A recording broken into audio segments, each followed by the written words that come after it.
9 की 9 खबर में आपका स्वागत। मैं राहुल ओझा आपके साथ। नालंदा से बड़ी खबर है, जहां ऑर्डिनेंस फैक्ट्री को उड़ाने की धमकी दी गई है। राजगीर में यह ऑर्डिनेंस फैक्ट्री है जिसे बम से उड़ाने की धमकी दी गई है।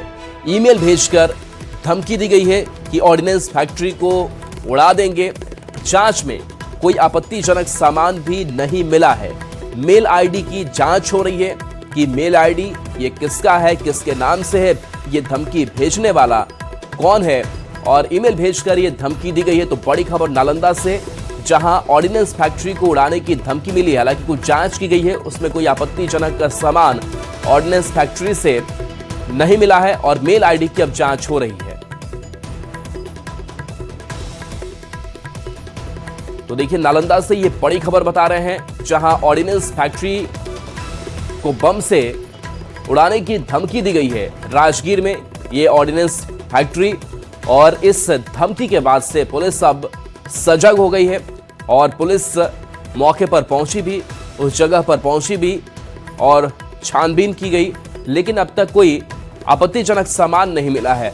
अभिषेक हमारे साथ न्यूज़ 18 संवाददाता जुड़े हैं। अभिषेक, ऑर्डिनेंस फैक्ट्री को उड़ाने की धमकी मिली है, क्या अब तक बात निकलकर सामने आ रही है? ये बता दो कि ये मामला है 2 दिन पूर्व जो है ऑफिशियल राजगीर का एक ऑफिशियल साइट पर जो है मेल पर जो है तमिलनाडु से फेक मेल भेजा गया था, जिसमें जो लिखा गया था कि इसे बम से उड़ा दिया जाएगा। इतना ही नहीं, आपत्तिजनक कई जो है बातें लिखी गई थी ईमेल पर, जिसके बाद जो है पूरे मामले की जांच जो है साइबर टीम कर रही है। इसके साथ सुरक्षा एजेंसी के और स्थानीय पुलिस के द्वारा भी जांच की जा रही है। हालांकि इस मामले में जो है फिलहाल जांच प्रथम दृष्टिया जो है किसी तरह का कोई आपत्तिजनक सामान नहीं मिली है। डीएसपी का कहना है कि थ्रेट मेल भेजा गया है, लेकिन फिर भी है जो इस पूरे मामले की जांच की जा रही है। इसके पूर्व में भी जो है आपत्तिजनक जो है मेल भेजा गया था, उसके जांच की गई थी, लेकिन इस बार भी पुनः भेजा गया है। तो लगातार जो है थ्रेट मेल भेजने का जो सिलसिला है, जो ऑफिशियल मेल पर है, वो भेजने का जो सिलसिला जारी है। जी चलिए, शुक्रिया इस अपडेट के लिए आपका अभिषेक। पटना के जेपी सेतु के पास ट्रैफिक दारोगा उपेंद्र साह की गुंडागर्दी का मामला सामने आया। दारोगा पर एनएमसीएच के डॉक्टर और उनके चालक को बेरहमी से पीटने का आरोप है। डॉक्टर बीएन चतुर्वेदी के चालक राजकुमार ने आरोप लगाया कि देर शाम जेपी सेतु के पास एक ट्रक को रॉन्ग साइड में दारोगा प्रवेश दे रहा था, जिसकी वजह से जाम लगता देख इन्होंने विरोध जताया। तो दारोगा ने पहले गाली गलौज की, फिर गाड़ी से उतारकर बेरहमी से पिटाई कर दी। इस बीच डॉक्टर ने चालक की पिटाई के बाद जब बचाने की कोशिश की तो दारोगा ने डॉक्टर की भी पिटाई कर दी और गला दबाए रखा। घटना के बाद चालक राजकुमार गंभीर रूप से जख्मी हालत में दिग्गा थाना पहुंचा, तो पुलिस ने मामला मैनेज करने की बात कही और आवेदन पर अब तक एफआईआर दर्ज नहीं की गई है। इस घटना के बाद डॉक्टरों में आक्रोश है और आरोपी दारोगा के खिलाफ कड़ी कार्रवाई की मांग की गई है। तो देखिए, ये पूरी घटना सामने आई थी और कुछ मोबाइल से लिए गए ये फुटेज भी सामने हैं, लेकिन इसमें देखिए किस तरीके से ये पूरी घटनाक्रम सामने आई है, लेकिन अब तक कोई कार्रवाई नहीं। सिवान से बड़ी खबर, जहां सांसद विजय लक्ष्मी देवी को धमकी मिली है। जेडीयू एमएलए इंद्रदेव सिंह को भी धमकी दी गई है। 10 लाख रुपए की रंगदारी मांगी गई है। सांसद विधायक को जान से मारने की धमकी दी गई है। एक ही नंबर से दोनों को यह धमकी मिली है और धमकी के बाद प्रशासन में हड़कंप मचा हुआ है। पुलिस ने धमकीबाज को चिन्हित भी कर लिया है। कार्रवाई की बात कही जा रही है। मृत्युंजय हमारे साथ, न्यूज़ 18 संवाददाता। मृत्युंजय, एमपी एमएलए दोनों को साथ में और धमकी देने वाला शख्स भी है कि क्या पूरा मामला सामने आया है? देखिए, पूरा मामला धमकी से जुड़ा हुआ है, जहां एक ही सांप सिवान के सांसद विजय लक्ष्मी देवी और बरहरिया के विधायक है इंद्रदेव सिंह पटेल, इनको और एक पुलिस अधिकारी है सिवान के, एक ही नंबर से तीनों लोगों को, साथ ही 1-2 और लोगों को धमकी भरा कॉल आया था। 10 लाख रुपए और नहीं देने पर जान से मारने की धमकी का कॉल आया था। और इस तरह के कॉल आने के बाद पुलिस महकमे में हड़कंप मच गया। इस मुद्दे पे हमारे सिवान एसपी से बात हुई, उनका साफ तौर पे कहना था कि जो व्यक्ति है वो बदमाशी किया हुआ है, उसको चिन्हित कर दिया गया, बहुत ही जल्द उसको गिरफ्तार कर लिया। लेकिन सबसे बड़ा सवाल ये उठ रहा है कि आखिर सांसद और विधायक को धमकी दिया तो क्यों दिया, इसके पीछे उसका मकसद क्या है। लेकिन ये सिवान पुलिस का साफ तौर पे कहना है कि या तो शरारती तत्व हो सकता है या वो बदमाशी के तौर पे उन्होंने कॉल कर दिया है। तो पुलिस पूरे मामले की जांच कर रही है और पुलिस दावा ये भी कर रही है कि उसको जो शख्स धमकी भरा कॉल किया था उसकी पहचान कर ली गई है। बहुत ही उसको गिरफ्तार कर लिया जाएगा। जी, शुक्रिया मृत्युंजय इस अपडेट के लिए आपका।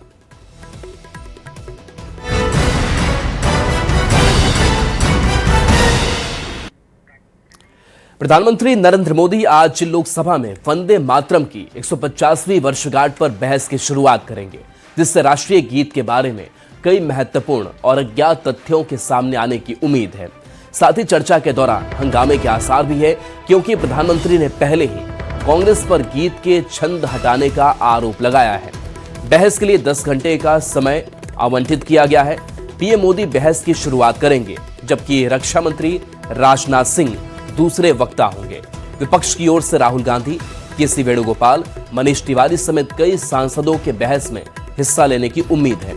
लोकसभा के बाद मंगलवार को राज्यसभा में वंदे मातरम पर मंगलवार को चर्चा होगी, जहां गृह मंत्री अमित शाह चर्चा की शुरुआत करेंगे और स्वास्थ्य मंत्री जेपी नड्डा दूसरे वक्ता होंगे।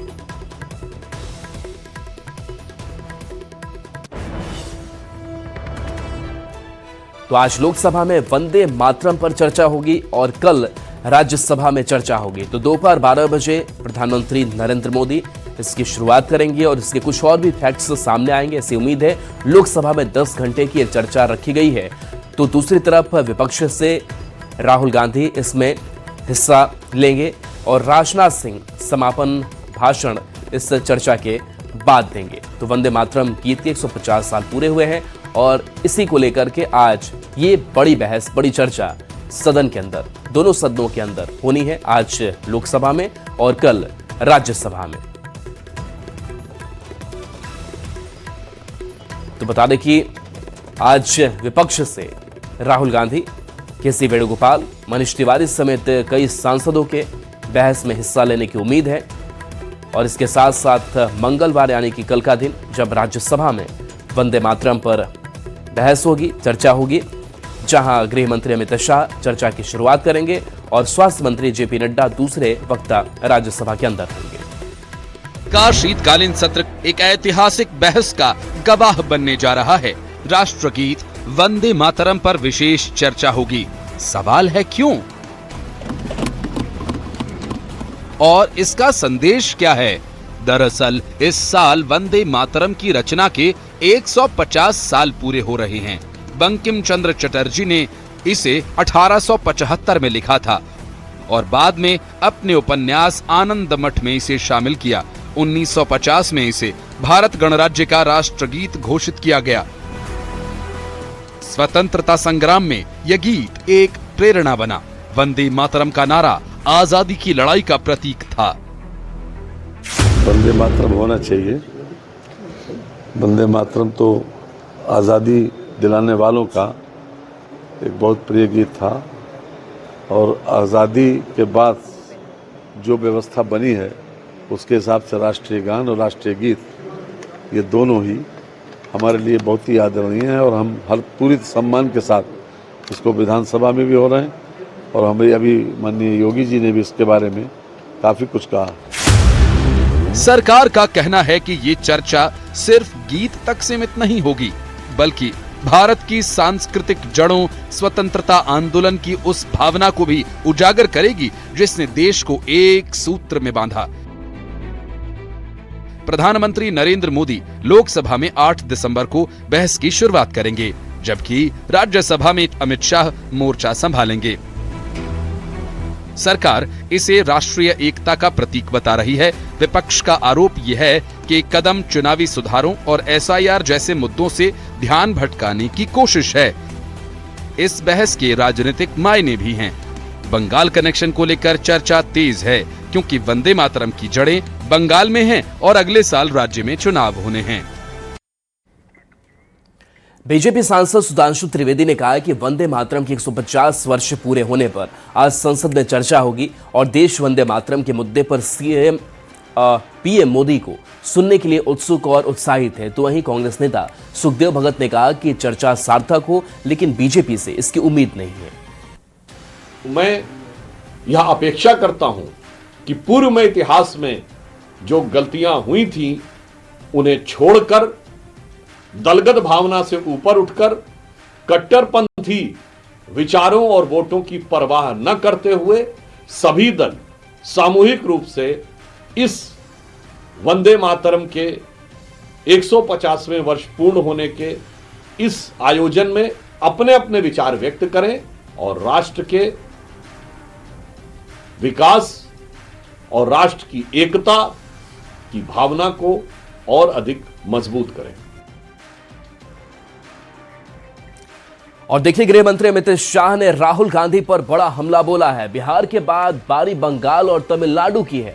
बिहार में कांग्रेस का सुपड़ा साफ हो गया। जनता कांग्रेस को स्वीकार नहीं कर रही है। राहुल अब भी ईवीएम एसआईआर को दोष दे रहे हैं। तो ये बड़ा हमला गृह मंत्री अमित शाह का राहुल गांधी पर, और कहा है कि बिहार के बाद बंगाल और तमिलनाडु की बारी है, यानी कि दोनों जगहों पर चुनाव होने हैं और ऐसे में यहां भी कांग्रेस हार का मुंह देखेगी। और ये भी कहा गया अमित शाह की तरफ से कि बिहार में कांग्रेस का सुपड़ा साफ हो गया है। जनता कांग्रेस को स्वीकार नहीं कर रही है। राहुल अब भी ईवीएम एसआईआर को दोष दे रहे हैं। बाबा, ना ईवीएम खराब छे, ना मतदाता सूची खराब छे। देशनी जनता कांग्रेसने स्वीकारती नहीं। आरजेडी सांसद मीसा भारती ने चुनावी हार जीत पर बयान दिया है। उन्होंने कहा कि चुनाव के दौरान हार जीत लगी रहती है। इसको लेकर पार्टी स्तर पर समीक्षा हो रही है और जल्द ही सब कुछ सामने आएगा। किसी तरह का रिजल्ट तो देखिए, चुनाव होता है तो हार जीत होती है, लेकिन उसके बहुत सारे कारण हैं। और अभी क्योंकि हमारे दल में अभी समीक्षा चल रही है और जब समीक्षा एक बार हो जाएगी तो सारे नेता उस पर बैठ के विचार करेंगे और आपको अवगत कराया जाएगा कि क्या क्या हम लोग को कारण लगते थे।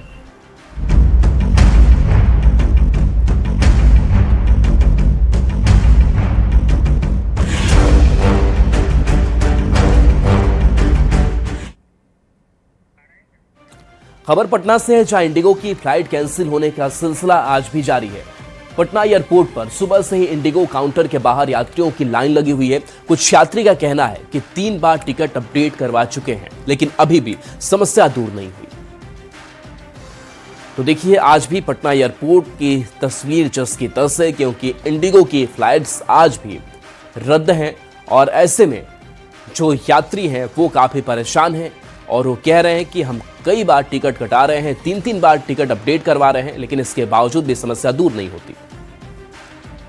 इंडिगो की फ्लाइट कैंसिल होने का सिलसिला आज भी लगातार जारी है और यही वजह है कि यात्री अभी भी परेशान नजर आ रहे हैं। पटना एयरपोर्ट की सुबह सवेरे की तस्वीर देखिए, आकाश में धुंध जरूर नजर आ रहे हैं, लेकिन इंडिगो के सामने आपको लंबी कतारें जरूर दिख जाएगी। ये तमाम वो ये यात्री हैं जिनकी फ्लाइट या तो आज है या फिर आने वाले कल है या फिर बीत गया है। ऐसे में ये यात्री या तो अपनी टिकट के बारे में पूछताछ करने पहुंचे हैं या फिर अपना रिफंड लेने पहुंचे हैं। और कई यात्री परेशान भी नजर आ रहे हैं, क्योंकि जो लोग पटना एयरपोर्ट से सफर करते हैं वो जरूरी नहीं कि पटना के ही रहने वाले हों। ऐसे में दूर दूर से लोग आते हैं। फ्लाइट कैंसिल होने के बाद उनकी परेशानी बढ़ जाती है। कहाँ जाना था आपको? मणिपुर इंफाल में। कहाँ से आए हैं? हम गोपालगंज डिस्ट्रिक्ट से आए हैं। तो क्या बोल रहा है, कब की टिकट? बताइए, देखिए 3 बार हो गया हमको यहाँ आते हुए। हाँ। 3 बार में एक बार टिकट आया तो ये कैंसिल हो गया। फिर हम ठीक है दूसरा बनाइए, दूसरा बना कर दिए, ये भी कैंसिल हो गया। आज फिर तो हमको 5 दिन के बाद टाइम दिया, 5 दिन के बाद ये टिकट हुआ। ये 5 दिन के बाद आइए तब तक ये सुधार हो जाएगा। आज फिर आए, आज फिर बता रहा है ये कैंसिल हो गया। कहाँ से आए आप? गोपालगंज। गोपालगंज डिस्ट्रिक्ट से। तो परेशानी है, फिर लौटना होगा गोपालगंज। आप बताइए हम कैसे जाएं? हम तो जो पैसा लेकर आए थे तो एयरपोर्ट तो पहुंच गए, यहाँ से तो हमको मणिपुर जाना था। हाँ। तो अब कैसे हम जाएं? पैसा भी मान लीजिए जब हम बोला तब कैश में हमारा परमिट कर रिटर्न दीजिए। हाँ। जब हम आगे का सफर करें। हाँ। वो भी बोल रहा है नहीं, 7 दिन के बाद आपका जहाँ से टिकट लिए वहाँ से रिटर्न जाएगा। अच्छा, मतलब रिफंड भी 7 दिन के बाद, वो भी जहाँ से लिए, तो ऐसे नहीं मिल रहा है? नहीं मिल रहा है। रिफंड लेने आए? नहीं, रिफंड लेने वहाँ कोई मैसेज शेड्यूल नहीं है, कुछ नहीं। यहाँ आने के बाद बोर्ड पर शेड्यूल दिखा रहा है कि फ्लाइट रद्द है। पहले से जानकारी दिया था, मैसेज किया था? कुछ नहीं जानकारी, कोई जानकारी नहीं है। फिलहाल कुछ यात्रियों का कहना है कि उन्हें रिफंड नहीं हुए हैं। कहा जा रहा है कि आप कस्टमर केयर से बात करें, अगले 7 दिनों में रिफंड होगा। ऐसे में जिन्हें जॉब पे जाना है, जिन्हें जरूरी काम पे जाना है, जिनके पास पैसे नहीं है, वो कैसे दूसरी टिकट कराएंगे, कैसे वो आगे का जो सफर है वो तय करेंगे। कई ऐसी परेशानी पटना एयरपोर्ट पर आने के बाद यात्रियों की जुबानी सुनने को मिल रही है। कैमरामैन संत के साथ विनीता मिश्रा, न्यूज़ 18 पटना। अरवल में साउथ बिहार पावर सप्लाई निगम के जूनियर अकाउंट कम कैशियर सीत कुमार पर लगभग 25 लाख रुपए गबन का आरोप लगा है। ऑडिट में खुलासा हुआ है कि उसने बिजली बिल और राजस्व की राशि में हेराफेरी कर रकम अपने नाम कर ली। विभाग की आंतरिक जांच में कैश बुक और ऑनलाइन स्टेटमेंट में बड़ा अंतर मिला। आरोपी कैशियर फरार है, जबकि रेवेन्यू एसडीओ और अन्य कर्मी भी शक के दायरे में हैं। कैशियर थे जो विगत 4 साल से काम कर रहे थे यहाँ पे, लेकिन ये पिछले 8 महीना के दौरान स्पेशल ऑडिट हुआ, उसमें इनके द्वारा लगभग कितना 22 लाख है सर, 23 लाख ना, 22 लाख समथिंग उतनी राशि का उन्होंने पेपर से छेड़छाड़ करके उतनी राशि का उन्होंने गबन किया, जिनके विरुद्ध टाउन थाना में स्पेशल ऑडिट के निर्देशानुसार टाउन थाना में एफआईआर प्राथमिकी दर्ज की गई। बड़ी खबर मोतिहारी से है, जहां पुलिस ने अंतर्राष्ट्रीय और अंतर्राज्यीय ड्रग्स तस्कर के बड़े गिरोह को धर दबोचा है। वहीं पुलिस ने अंतर्राष्ट्रीय ड्रग्स तस्कर के पास से लगभग 5 करोड़ के चरस के साथ यूपी और नेपाल के बड़े ड्रग्स माफिया को भी पकड़ा है। पुलिस को यह जानकारी मिली थी कि नेपाल से ड्रग्स की बड़ी खेप एक गाड़ी से राजस्थान जा रही है। इस गाड़ी पर नेपाल, राजस्थान, यूपी और पूर्वी चंपारण के बड़े बड़े ड्रग्स तस्कर मौजूद हैं। इसके बाद एसपी ने रक्सौल एसडीपीओ को एक टीम बनाकर कार्रवाई करने का निर्देश दिया और पुलिस ने गाड़ी के डिक्की से लगभग 5 करोड़ के चरस के साथ तस्कर को गिरफ्तार किया। वहीं पुलिस को नेपाल ड्रग्स तस्कर मेघराज शाह के पास से नेपाल के बड़े बड़े पुलिस अधिकारियों से साठगांठ के सबूत मिले हैं, जिस पर पुलिस अब अग्रिम कार्रवाई करने में भी जुट गई है।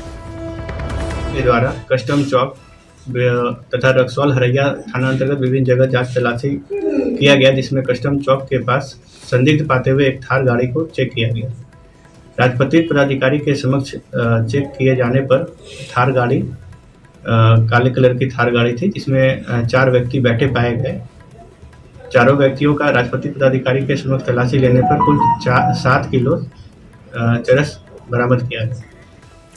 और भागलपुर से इस बीच बड़ी खबर, जहां 4 स्मैक तस्कर गिरफ्तार किए गए हैं। 198.54 ग्राम ब्राउन शुगर जब्त किया गया है। सरकारी डॉक्टर की संलिप्तता से हड़कंप मचा हुआ है। सूचना मिलने पर पुलिस ने कार्रवाई की है। बाकी तस्करों की तलाश जारी है। बीरपुर थाना क्षेत्र के पास से कार्रवाई की गई है। 98.54 ग्राम ब्राउन शुगर बरामद हुआ और जिसमें बरामदगी पश्चात विधिवत उसे जब्त किया गया और चारों व्यक्ति को गिरफ्तार किया गया और उक्त गिरफ्तार अभियुक्तों के द्वारा कांड में अपनी संलिप्तता स्वीकार की गई है तथा उनके द्वारा डिटेल बताया गया कि ये अररिया से ब्राउन शुगर लाके डिफरेंट जगह बेचते हैं। बिहार में कनकनी बढ़ गई है। पछुआ हवा के कारण लगभग सभी जिलों में रात और सुबह में अधिक ठंड महसूस हुई। पटना समेत कई जिलों के न्यूनतम तापमान में लगातार गिरावट आ रही है। पटना का पारा गिरकर 13 डिग्री से नीचे चला गया है। पटना में ठंड का असर दिख रहा है। तापमान गिरने से लोग अलाव जलाकर और गर्म कपड़े पहनकर खुद को बचा रहे हैं और आसमान में धुंध छाई हुई है, जिससे मौसम सर्द हो गया है। राजधानी पटना में ठंड का प्रकोप अब बढ़ने लगा है। लगातार तापमान में गिरावट देखी जा रही है। अगर आज की हम बात करें तो आज मौसम वैज्ञानिकों के मुताबिक 1.2 डिग्री सेल्सियस तापमान में गिरावट देखी गई है। साथ ही साथ जो धुंध है वो चारों तरफ नजर आ रहा है, यानी पटना के अधिकांश हिस्सों में आपको सुबह सवेरे सिर्फ और सिर्फ कोहरा ही नजर आएगा। हालांकि जैसे जैसे दिन चढ़ेगा आकाश थोड़ा साफ जरूर होगा, लेकिन तापमान में गिरावट के बाद लोग अब अलाव का सहारा ले रहे हैं। राजधानी पटना में खासकर जगह जगह सड़क के किनारे इस तरीके से लोग आग जलाकर खुद को ठंड से बचाते हुए नजर आ रहे हैं, क्योंकि तापमान में लगातार गिरावट देखी जा रही है। ऐसे में आग ही एकमात्र सहारा है। ठंड बहुत है बाबा, बड़ी ठंड लग रही है बाबू। हाँ हाँ, अलाव से मतलब सेक रहे हैं कि ठंडा कम लगे तनी। हाँ, ठंडा लग रही है बाबू। अभी तो और बढ़ेगा धीरे धीरे, और बढ़ेगा अभी और बढ़ेगा। हाँ, तो हमने कैसे बच भी सरकार यही आगे बचाएगा ना। भैया इधर आइए तनी, ठंड बहुत है। हाँ जी, ठंड तो है ही है। ठंड है, अभी कमल उमल बांटवे नहीं करता तो मरेंगे चाहे बचेंगे। अभी अच्छा, तो ये आग थोड़ा सा राहत दे रहा है ना। हाँ हाँ, तो देखिए जितने लोग हैं यहाँ एक साथ जहाँ भी जगह मिल रहा है वहाँ अलाव जलाकर अपने आप को थोड़े ठंड से बचाने की कोशिश करते हुए नजर आ रहे हैं, क्योंकि ठंड अब प्रचंड रूप लेता जा रहा है और धीरे धीरे तापमान में लगातार गिरावट भी देखी जा रही है। आकाश में धुंध भी नजर आ रहा है और जैसे जैसे दिन चढ़ेगा धुंध थोड़ा कम जरूर होगा, लेकिन आने वाले दिनों में ठंड का जो प्रकोप है वो और बढ़ने वाला है। कैमरामैन संत के साथ विनीता मिश्रा, न्यूज़ 18 पटना। समस्तीपुर में पछुआ हवा के चलते ठंड तेजी से बढ़ गई है और तापमान लगातार गिर रहा है। मौसम विभाग के अनुसार 4 से 6 किलोमीटर प्रति घंटे की रफ्तार से पछुआ हवा जारी रहेगी, जिससे ठंड और बढ़ेगी। न्यूनतम तापमान करीब 10 डिग्री सेल्सियस रह सकता है। सुबह सड़कों पर आवाजाही कम दिख रही है और कनकनी बढ़ने से लोगों को दैनिक कामों में मुश्किलें हो रही हैं। समस्तीपुर में सर्दी का सितम लगातार लोगों को अब सता रही है और सर्दी लगातार बढ़ रही है।